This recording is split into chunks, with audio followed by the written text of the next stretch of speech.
ئامانج کە فرۆشیارێکی شاری هەڵەبجەیە هاوشێوەی هاوڵاتیان نیگەرانە لە بەردەوامی قەیرانی دارایی. هاوڵاتیان و کەسبکاران ئاماژە بەوەکەن لە ئێستادا دۆخی ئابووری هاوڵاتیان لە ئەستێکی خراپدایە، بەڵام بێهیواش نین لە باشبوونی دۆخەکە. هەندێکیان دەستپێکردنەوەی دیالۆگ و گفتوگۆکان لە نێوان حکومەتی هەرێم و حکومەتی ناوەند بە سەرەتایەکی باشەزانن بۆ تێپەڕاندنی ئەم قۆناغەیە.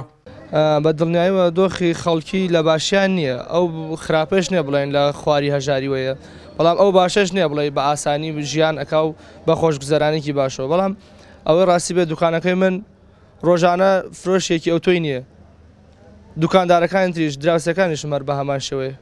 ڕۆژانە ڕۆژی وایە 30,000 فرۆشوێ، ڕۆژی وایە 10,000، ڕۆژی وایە هیچ.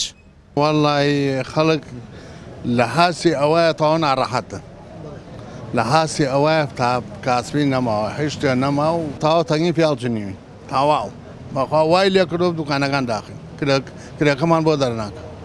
دۆخی هاوڵاتیان زۆر خراپە، زۆر شپرزە، زۆر دوو دڵیەک و ڕاڕایەک هەیە لە ناو خەڵکە، زۆر ناسەقامگیرە و ئەو هیوایە کە ئەبێ ببێت لەگەڵ بەغدا ڕێکەوتنێک بکرێت.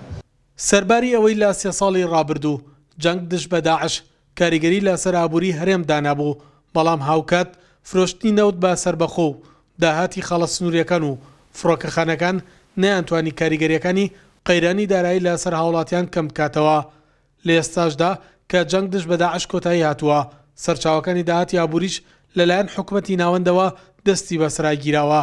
بۆیە تاکە دەواازە بۆ تێپەڕاندنی ئەم قۆناغە گەڕانەوەیە بۆ دەستپێکردنەوەی گفتوگۆ و دیالۆگ لەگەڵ حکومەتی ناوەندە و وەرگرتنەوەی مافە دەستوری و یاسایەکان بۆ کۆتایی هێنان بە کۆی گشتی ئاڵۆزی و کێشە و قەیرانەدارایەکانی هەرێمی کوردستان.